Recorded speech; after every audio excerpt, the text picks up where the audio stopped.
कंकाल का रहस्य। चौरा गांव के खेतों में इन दिनों खुदाई का काम चल रहा था। असल में इसी गांव से होकर एक अच्छी सड़क गुजरनी थी, इसलिए यहाँ खुदाई शुरू की गई थी। अचानक एक दिन खुदाई करने वाली मशीन से कुछ टकराता है। बाद में जब खोजबीन की जाती है तो वहां से 2 कंकाल मिलते हैं। पुलिस गांव के लोगों से पूछताछ शुरू करती है। आप लोगों को क्या लगता है ये किसके कंकाल हो सकते हैं? अरे साहब, हमें क्या पता ये किसके कंकाल है, आप ही लोग पता लगाइए। हम लोग तो बहुत ज़्यादा डरे हुए हैं।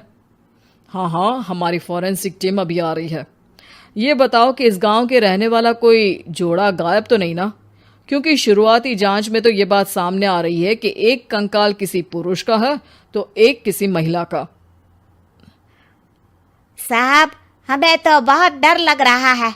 ऐसे कंकाल मिलने का मतलब गांव के आसपास ही किसी की हत्या हुई है या फिर किसी को जलाकर मार डाला गया है।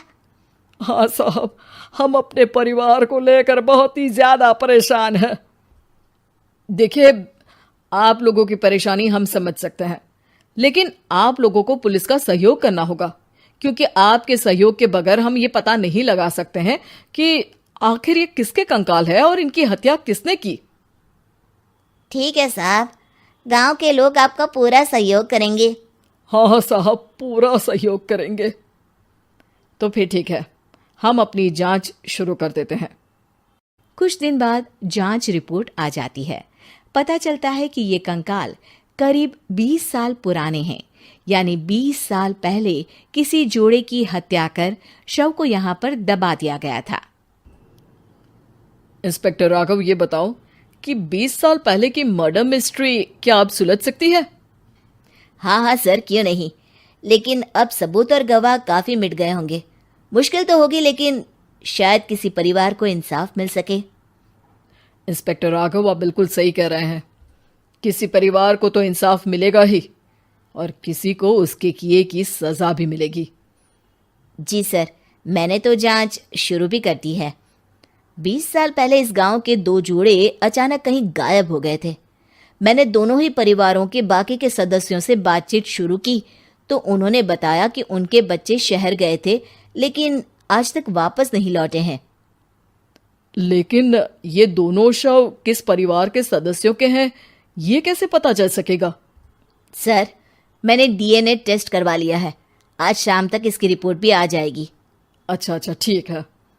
उसी शाम को सर, डीएनए रिपोर्ट के मुताबिक ये दोनों ही लाशें चौरा गांव के रहने वाले प्रधान सुल्तान सिंह के बेटे और बहू की है। लेकिन इनकी हत्याएं किसने की है, ये कैसे पता लगेगा? इसी का तो पता लगाने की कोशिश में जुटा हूं सर। आज सुल्तान सिंह से मिलने भी जा रहा हूं।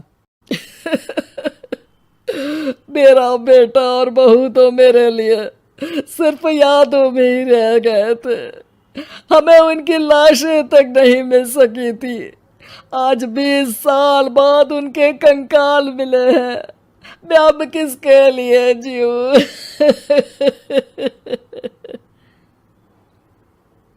लेकिन सर, क्या आपकी किसी से कोई दुश्मनी थी? अपने बेटे बहू की हत्या के लिए आप किसे जिम्मेदार मान रहे हैं? अब मैं किसका नाम बोलूं? मेरी तो किसी से दुश्मनी नहीं थी, बस मेरे बेटे बहू को कोई वापस ला पाता।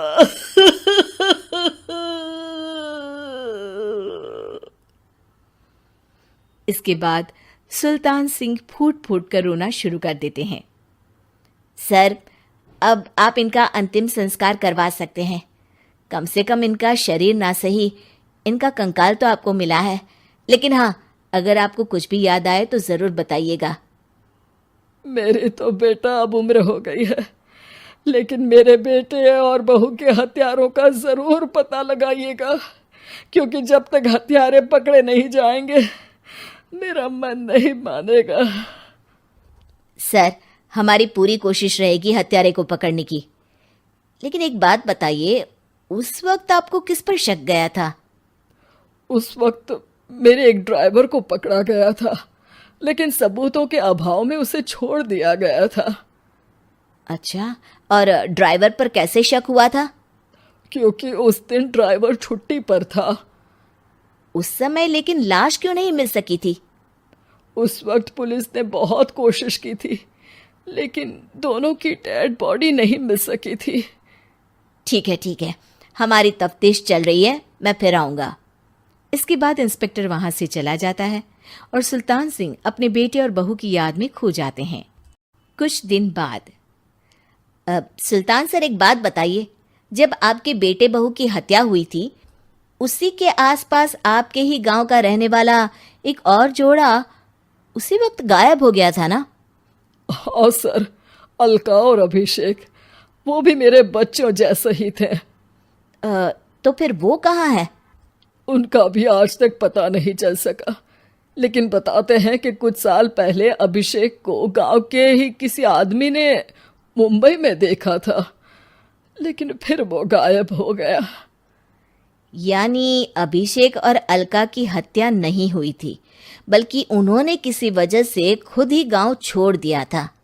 हाँ, हो सकता है, क्योंकि अभिषेक मेरे बेटे संतोष का अच्छा दोस्त था और उसका मेरे घर भी आना जाना लगा रहता था।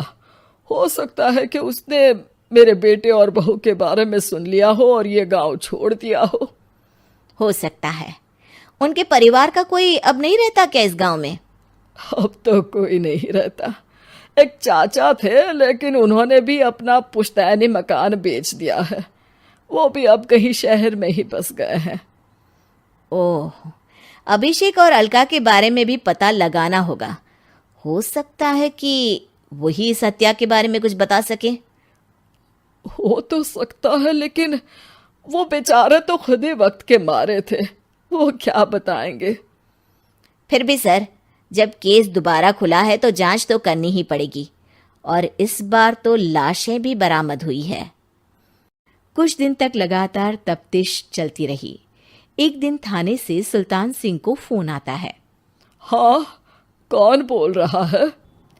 सर, मैं कांस्टेबल तुलाराम बोल रहा हूँ थाने से। आपको थाने आना पड़ेगा। थाने? लेकिन क्यों? सर, किसी की पहचान करवानी है। अच्छा ठीक है, मैं दोपहर तक पहुंचता हूँ। सुल्तान सिंह दोपहर में थाने पहुंचता है। कई पुलिस के अधिकारी वहां मौजूद रहते हैं। सर, आपके बेटे की हत्या का रहस्य आज शायद सुलझ जाए। अच्छा इंस्पेक्टर राघव, पर वो कैसे? सर, उस आदमी को देखिए, क्या वही अभिषेक है? सुल्तान सिंह की आंखों में हैरानी से आंसू आ जाते हैं। हाँ सर, यही अभिषेक है। ये आपको कहाँ से मिला? सिर्फ अभिषेक ही नहीं, बल्कि इसकी पत्नी अलका भी इसके साथ है। मैडम, जरा अभिषेक की पत्नी को लाइए। जैसे ही अलका को पेश किया जाता है, सुल्तान सिंह जमीन पर गिर जाते हैं। सुल्तान सर, क्या हुआ आपको? आप अलका को देखकर गिर क्यों गए? सुल्तान सिंह सर पकड़कर बैठ जाते हैं। ये अलका नहीं, बल्कि ये तो मेरी बहू रितु है। पूरा थाना एक दूसरे का मुंह देखने लगता है। क्या? इसके बाद हर किसी को दो कंकाल और हत्या का रहस्य समझ में आ गया। अभिषेक और रितु ने मिलकर संतोष और अलका की हत्या की थी और लाश को जमीन के नीचे दबा दिया था। आज 20 साल बाद इस हत्या का रहस्य खुल सका था कि अवैध प्रेम संबंध में 2 मासूमों की जान गई थी।